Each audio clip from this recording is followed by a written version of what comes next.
The views and opinions expressed on any program are those of the producers and/or the persons appearing on the program and do not necessarily reflect the views and opinions of FRCMedia, Bristol Community College, or the City of Fall River.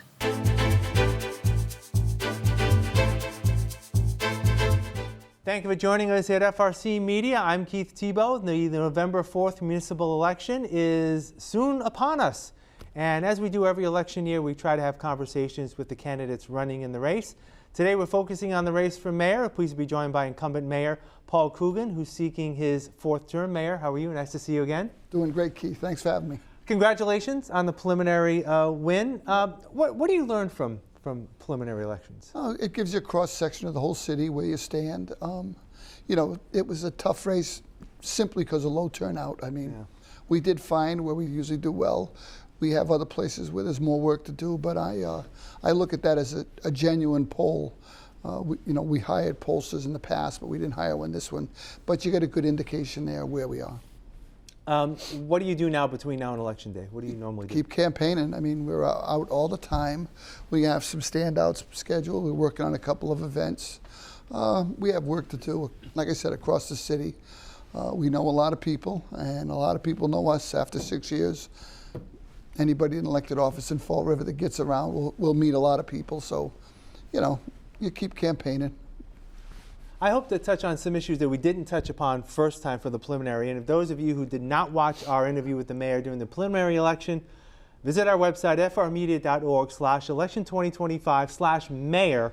You'll find this interview and all of our videos for this election, but there'll also be a link to the preliminary election videos if you want to keep track of that. I actually want to start with neighborhoods. I know you've done a lot. We've talked last time about things happening in the Flint. What other things are you trying to do in other parts of the city in terms of neighborhoods? Not only getting information, but also trying to build them up. Well, you look at what we're talking about on the waterfront. That's going to be a brand new neighborhood with Route 79. That's almost building from the ground up. You look at, I like to look at like Dwelly Street.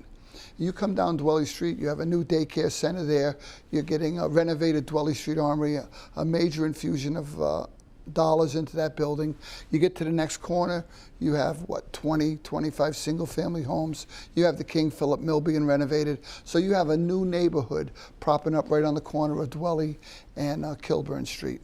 If you go, as you said, to the Flint, you also have so much investment going on in that area all along Pleasant Street. We're looking at other things right now. A couple of companies are interested in locating there. We'll try to bring them to the forefront. And it's across the city. In the North End, we have some ideas for North Park. We look at the city, I look at the city more in sections as opposed to neighborhood. North, south, east, and west. And there's work going on in every single section of the city. I'm very proud of what's gone on, like on Bay Street, when you look at what we've done down there.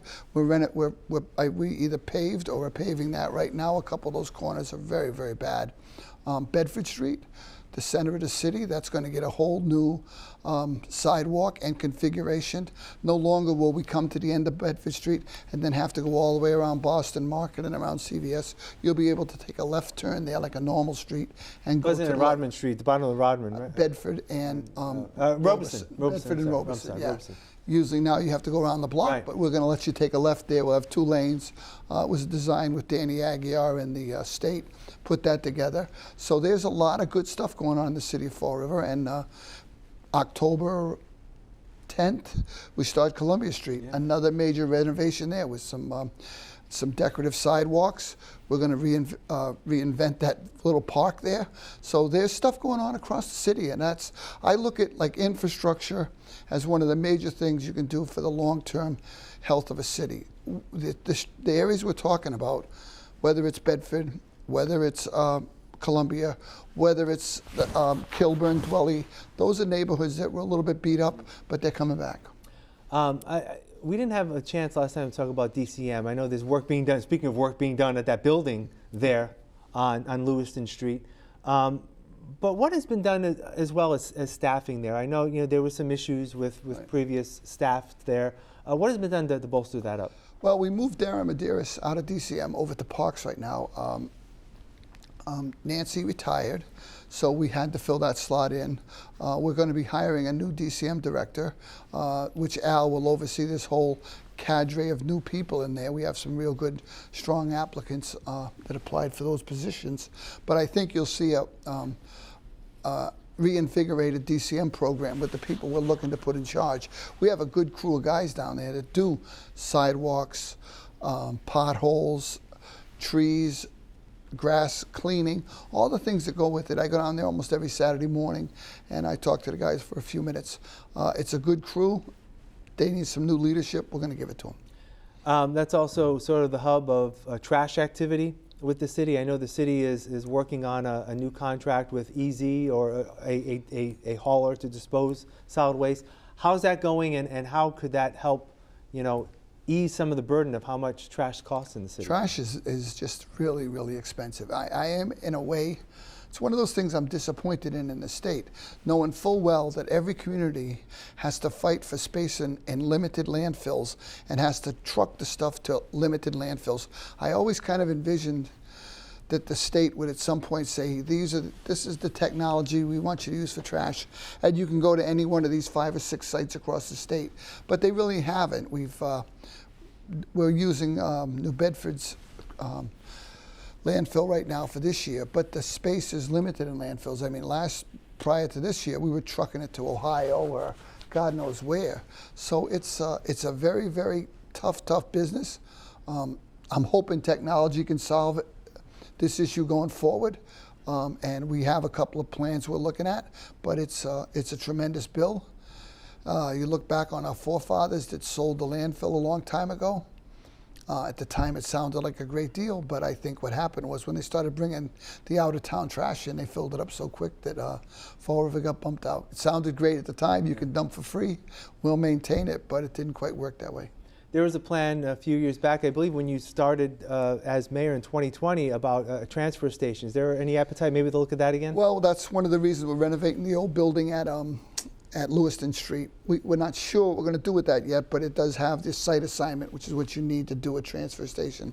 And we may just come down to sorting some of our local trash to try to improve the quality of it, because I think we pay $120 a ton for recycling, but if it's contaminated, it could almost double. So it's crazy what you can spend if you don't take care of your trash. And of course, we need the public's cooperation. Sort your stuff into recyclables, put your trash out, keep the lid closed. It'll make the city cleaner, and it'll save us all a few bucks. This is, I guess, the second election cycle in a row where cost of living and housing has been, an issue in this campaign. There have been more units built in the past couple of years than there has in the past. I know there's a lot more in the pipeline that you can touch upon in a minute. But there's always a lot of talk about affordable housing. Is there a number in mind, like let's say a 2-bedroom rental unit, that in your mind is affordable? I know it has to do with people's income and what have you, and it's really a tough. It's tough to pinpoint what is affordable, right? What is affordable? It's kind of like a moving scale based on wages. It's a real struggle, and I see what happened. Like people like me that grew up in Fall River, I lived on Warren Street. I was paying $20 a week. I lived on Bogle Street. I think it was $35. Yeah. I mean, and so my mindset is that level of rents, and I still think that way. But that's kind of gone. I mean, we're looking at the Duval School, for example, and some over 55 income adjusted apartments in there, if we can put some in with a little bit of market rate above it. So we're trying to put some more units that are affordable for people. But at the same time, there's just people have to understand that the economics of Massachusetts are changing. And even though Fall River is one of the lowest rental cities in Bristol County, it's still extremely high, and you have to work extremely hard to make the rents, which is what people do nowadays. And the people that are moving into the city bring new money. And as I read a big story in there, Herald News about Tony Cadero and what he was talking about with rental property. That's what it is. We're not displacing people. We're not saying, oh, all you people that are getting a subsidy, move out. We're going to put market rate in there. They're building new, and they're building new across the city to bring new money in, which hopefully will bring people out of some of our 3 and 4 tenement units and lower the rents on those, which is what we need to do. Yeah. We need more housing, no questions asked. You know, another thing that people are complaining about, and there's actually, you know, just so people know, sort of a reference of when we're recording this, it's actually the end of September, September 29th. It's still over a month before the election. There's always talk about, you know, utilities, electricity and gas. City has no role in that. I know there's going to be a public hearing in Fall River in a couple of weeks now with Liberty about gas. That's just another burden that some people may come to you with questions Right. that is really out of your purview. Well, it's tough because, you know, we do have some charitable organizations that will help subsidize heating and electricity, but those are private companies that are going to come in here, and I've seen some of the rate increases they're asking for. I can't imagine they'll go through because it would just be devastating to a lot of people in Fall River. But you know, gas they're trying to phase it out completely. I talked to people from Liberty, and they feel like second-class citizens now. I mean, my house is natural gas, but with the push to the green economy, green energy, they feel like they're the second tier away from wind and solar and everything, and they're still a viable public utility, and especially in Bristol County. We have a ton of people that use gas for heat. Yeah. We touched upon the homeless situation, I believe, when we spoke last time for the preliminary. It was soon after the events at the rail trail that was cleaned out. There's been since a move at the bottom of Kennedy Park, the little part of Kennedy Park off Bay Street. That was sort of taken care of, but I was speaking to some people who say, well, it's been taken care of, but people will leave there, even though they no longer have their tents. They'll just go to a place that can give them another tent and move on. Are you seeing that happen? Absolutely. And are they actually going back there? I don't think they've gone back to the rail trail. Matter of fact, we have a little press thing there tomorrow. But I know Kennedy Park, the FAST team with Nikki Fontaine had tremendous success in placing some of those people right away. So that's permanent, getting them out of the tents. This is a countrywide struggle we're in here, and you can move them. I mean, they usually are amenable to taking their shopping cart or taking their stuff and moving on, but they're going someplace else. Many, many times they will not. I mean, I was there myself with Nikki and the crew, and a couple of them I knew, and I was desperately talking to them. They were, 80 pounds, skin and bones, but they would not come in and get treatment and get service, get counseling, go to detox. They just would not do it, and it kind of breaks your heart because you can see what's happening to them. And I told them, I said, you're not going to make it, and I really feel for you, but you either have to step up or you're not going to be around much longer. Yeah. What's the winter shelter situation look like this year? We'll have 50 beds at First Step In, and I think we'll have 35 at the Tomeo Center. Okay. Give us a total of 85, and we have a couple of float places in between if we're really stuck.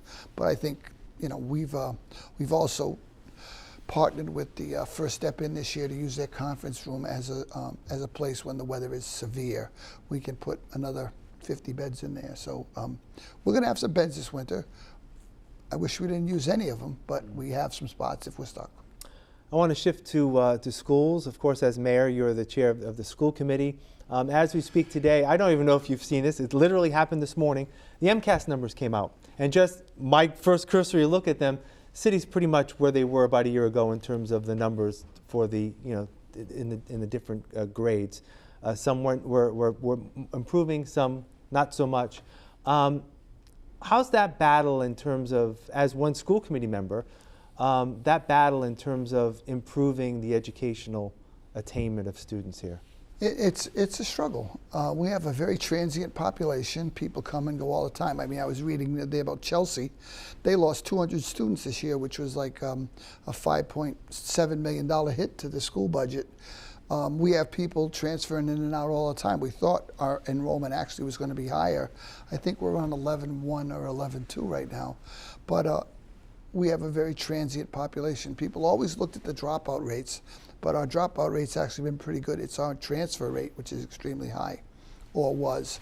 The scores, as someone who proctored the MCAS test, that is a very long, extensive difficult test.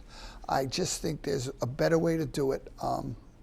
I'd rather have us focus on the lower grades, on the ability to read at grade level, and then move it up to the science and math curriculum in the upper grades, whether it's 9 or 10. Again, that always fell on deaf ears, but I believe we did make progress in some areas, and others, like you said, are either flat or it may dipped a little. But it's a struggle every year with us. There'll be at least 3 new school committee members next year.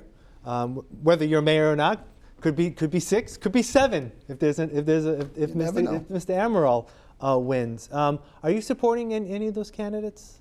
For school any of the new committee? ones? There's a couple I'm looking at that I'd like, but I'm not really going to do any public endorsements right now at this time. I think there is some quality candidates. I think people have to look past the signs, look past the noise, and see what these people are going to do, and see what their records are. I mean, I don't think there's been enough focus across any of the races about what's that person's record. What do they do for a living? What's their education? What have they done to help the city of Fall River? What are they hanging their hat on as to why they run for office? Those are the things you should look at, you know. Like I said, when I first ran, I was always blessed because I worked in the school so long. I was on the school committee at Diamond when I lived in Somerset. I was on the school committee in Fall River. You know, I had some experience. I knew what I was doing. I was already active in the community. I think that's what you have to look for. There's a lot of new names out there, but you want to focus on the ones that have a resume, have some work experience. What are they going to do? And get them to talk about their plans. What are they going to do differently to help the schools? And I'm sitting there just like you, Keith, willing to hear it. Yeah. You know, we talked last time about how the school department budget has grown thanks to the Student Opportunity Act. That will continue, I think, one more year? I think so, 27, one more, yeah. 27 will be the end of that. Are there pitfalls with that in terms of, I mean, what's the guarantee moving forward? I mean, could the city get a cut in 28? I don't think we're going to get a cut, but what happened is that went up so fast, right. We're just going to be sitting at a new plateau. Right. I don't know if we're going to have any more radical increases like that, I think. But people say, oh, it's going to end. No, we're not dipping down, but we're going to be at a much higher plane. There are still things we're doing, working with the legislature on transportation, on support for gateway cities, and that can maybe give Fall River a little bit of a break, but those are just in the works right now. Did the influx of money, is there any negative to that? Because, you know, a lot of people, again, they'll look at the MCAS numbers and say, well, the city got all this money, how come things aren't dramatically improving? You've got all this money, you're paying people extra, teachers got a new contract this Right. past year. Are there negatives to having this extra money? Or is it just needs to be, you know, spent differently or spent differently? I'm not sure they're negatives. I think what happens is when you get all that extra money, people expect that all the students are going to change, all the teachers are going to change. That's not going to happen. We still have, you know, strong targeted curriculum to develop. We still have to hold our kids accountable. There's so much work to do. I mean, with our expansion now of pre-K, I'm hoping that long term that's another step in the right direction to turn these scores around. But these are all things we're doing now that aren't going to bear fruit for a number of years. You look at the number of kids that graduated last year from Durfee, I think it was as high a number as I've seen in a long time, 560, something like that. And granted, there was not the MCAS requirement, so many kids made it across the stage. But at the same time, that's a positive number. I looked at our top 10 last year. There was not a high school in the area that did as well as Durfee on their top 10. And the renovations going on across the board in our school, whether it's RPA, whether what we did at 2501 South Main, we have great facilities, and there's other things we're looking at. Look at what we did with Conley for pre-K. So there's a lot of good things going on in the schools. I think our unions are working closely with us now. I think there's a lot of good things going on. And do we have to improve our scores? Absolutely. Do we have to improve our reading scores, particularly, as I said, something I focus on? I think those are very serious things that we have to do. But we did expand our vocational programs at Durfee, and we have done a number of great activities up there, which are making the kids feel engaged. Staying with schools, but transitioning now to the city side of the budget, the new Diamond is will be open a year from now. Yep. It'll be open, and you'll be there if you're elected to I'm elected. to hopefully, cut that ribbon as well and help cut that ribbon. There appears to be a little more of a push from some about, promoting that vocational side. I know, CTE, even at Durfee, has grown in many ways. Right. There's a focus to back to the trades, because that's needed in Well, Fall River. it is needed, and that's what's happening. The college push went on for so long, go to school, go to school, go to school. We're in a great little school sitting here doing this interview. I went here, and it saved me, and it made me a much better person long term. But also, when I tell kids this, if you're an electrician, or you can fix cars, or you can do plumbing, you're going to make way more money than I make right now, and that's the way the world works. These jobs are high-paying, high-skilled jobs that we need, and I think that's what's going on right now. This push to education is, whether we're doing robotics, somebody's got to make the robots. Whether we're doing AI, somebody's got to make the machines. And whether it's machine shop or electricity or any of those high-tech, high trades, those are big money skills, and we want people doing that work right here in Fall River. City side of the budget, there's been an increase in the budget over the past few years, a couple $100 million. This year, with the enterprise funds in tow, the city budget is over $500 million. Opponents will say that's too much, you spend too much. We talked about this last time about how much of it you can actually impact and control and cut. Correct. So what happens in a budget when you have something like the Student Opportunity Act jumping the schools $20 million a year? I wish I had my papers in front of me, but I didn't bring them because I thought we already talked about that. But you're looking at a 60-70% of that growth is almost in the Student Opportunity Act. Right. When the state pushed that money into education to help the gateway schools, and the reason they did it was to try to get them up to our neighbors' schools, whether it's Seacock, Needham, Wellesley. They were pushing us along that road. Fine, but that jumped the budget. When you look at spending other than the schools or even the enterprise funds, we haven't even gone up that much. And all that, I would say mostly is raises.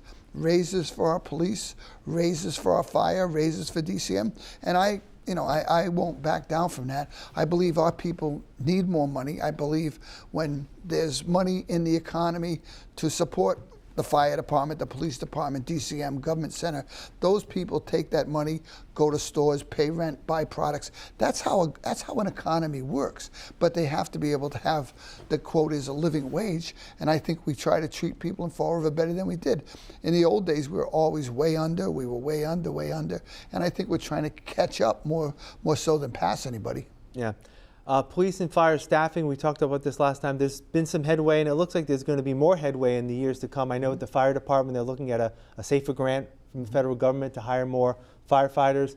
Police, more recruits. They just had a ceremony a couple of weeks ago of new recruits. Are you hoping to build that up over the next 2 years? I think by the end of the year, we're going to be as close to a full complement of police officers as I've had since I've been here for 6 years. And I think fire is going the same way with this hybrid civil service list that allows us to bring people over from other departments. I think we're making headway on both counts. Our EMS department is also obviously moving into a new headquarters for them, or a new base on off Pleasant Street, which is a beautiful building with great garage space, and it's going to give them the opportunity to step up their game and become another key piece of our service to customers in Fall River. One thing we didn't touch upon last time that I want to touch upon now is during your administration, there's been a lot more community events throughout a lot in the summer, even utilizing the waterfront, even with 79 going on at the city pier. You relied heavily on the work of Viva Fall River. Now that they've sort of put a pause because of their funding situation, how do you see the promotion and the creation of events going forward? Well, we have a great event person in the city of Fall River, Samantha Barboza. She's been spearheading that, working with Viva, so she knows what to do. I mean, you look at what happened. I'm probably announcing this out of school, but for the celebration for the 250, they're going to stream the Boston Pops to like 3 or 4 sites in Fall River. I mean, 3 or 4 sites in the state, and Fall River is one of them. So we're going to have a very special night that night also. And we're looking at something like a 3-day festival for our own fireworks in relation to the 250 celebration. So it's going to be a very busy time in Fall River next year. And I think, you know, we have a number of events going on for the fall and the winter. Our Christmas concert is back. We have another thing with caroling down at the carousel. So there's events going on all the time, and we try to keep some variety for the citizens. You have had, depending on the election year, and usually the election years tend to have a love-hate relationship with some members of the city council. It seemed like it was a little more a couple years ago than it is now. Right. What's your relationship with councilors, and how do you foresee that moving forward? I get along well with the council. I can't think of one that I don't dislike. I mean, I talk to all of them. I see them out and about. Some vote with me, some vote against me, and it changes depending on what we bring forward. So I'm not really, I can't say anything really negative about the council. They've had some good ideas, and as I said, they were a key piece of ARPA. They helped us tremendously with that, and they do have a number of good ideas, and I think we have a pretty good group there right now working with, so I can't say anything bad about the council. There's some good people over there. As we wrap up, and before we give you an opportunity to speak again to the voters of Fall River, like what we like to do here with candidates who come in and visit us, is this Paul Coogan's last election? This will be my last election. Maybe that's why the council will take it easy on me this time, because they want me to go out and stand it up. But I just think that 8 years is plenty. We've done a lot. There are some things I want to see through. And if the voters decide, I always tell people that. I apply for a job every 2 years, and the people that hire me are the voters. All these people that talk on Facebook or talk on these social media things, they're one vote. I'm one vote. You're one vote. That's how it works. I don't have to kowtow to them, and they don't have to kowtow to me. Go in the booth, vote. But I think we've done some great things for the city of Fall River, and I would, if the voters decide to give me another turn, then I will serve it. And again, it's up to them. But if not, I'll do whatever they tell me. And I'm sure Judy's a little happy over that in some way, shape, or form. And she's been great over the years. She is great. One of the elections, she got run over by a truck. I mean, I know it sounds crazy, but it's literally the way it is. And it's a big commitment to her family. And we go through it every couple of years, and it's a challenge, but boy, it's interesting. It's a lot of fun. There's a lot of things you can do when you're the mayor. I mean, for example, yesterday I went to the wake for that little 15-year-old girl that lost her life in Dartmouth, and I knew the mother, and she was extremely pleased that I came by to say how sorry I was from representing the city of what happened. And I went to the other young man's too. But things like that where you reach out to people with the hope that you make them feel a little bit better, that someone cares that might not be in their inner circle all the time, but even watching from afar, you know that they're going through hell, and you want them to feel comfortable. But that's also the thing that people don't see, right? And it's not, and you don't want them. It's not like you do that for that reason, but it's the little things that may cause. It's constant like that. I mean, you go to things all the time, and where you try to, someone wants to take a picture with you, and you're the one that's flattered, not them. Right. Because they say, gee, can I take a picture? Sure, I'll take a picture. I don't care. It makes them feel better. I'm all for it. Anything I can do to make someone's life a little bit better, and if we can help people. I know Ann O'Neill and Izzy and the crew in the office, we help people every day. Anything we can do to make their life a little bit better, that's what you should focus on. Big things plus the little things always contribute to it. All right. Finally, I want to give you a moment to speak to that camera here to my left. And just tell people why they should vote for Paul Coogan one more time. Yeah, I mean, obviously I'm a pretty well-known politician in the city of Fall River. I've been blessed to have the voters support me for 3 straight terms. I am asking for a 4th term. I think we've earned it. I think we've earned your trust. We try not, we might, but we're not going to try to go negative on anything. We want to stay positive, and I believe that people driving around the city see that we're going in the right direction. There's a lot of good things going on. Please take a ride through the industrial park, and you'll see major progress out there, major progress on our streets, major progress in our school buildings, and we have work to do. Fall River is not perfect, but no city is. But if I'm given the opportunity to lead for another couple of years, I'll give you my best effort every day, and we'll do what we can to turn this city around and keep the ship going in the right direction. So thank you very much, and I'd really, really humbly ask for your vote on November 4th. Thanks. Mayor Coogan, thank you for your time. I'm sure we'll talk again soon. Take care. Keith. All right. And thank you for joining us here on FRC Media. Please make a point to vote on Tuesday, November 4th.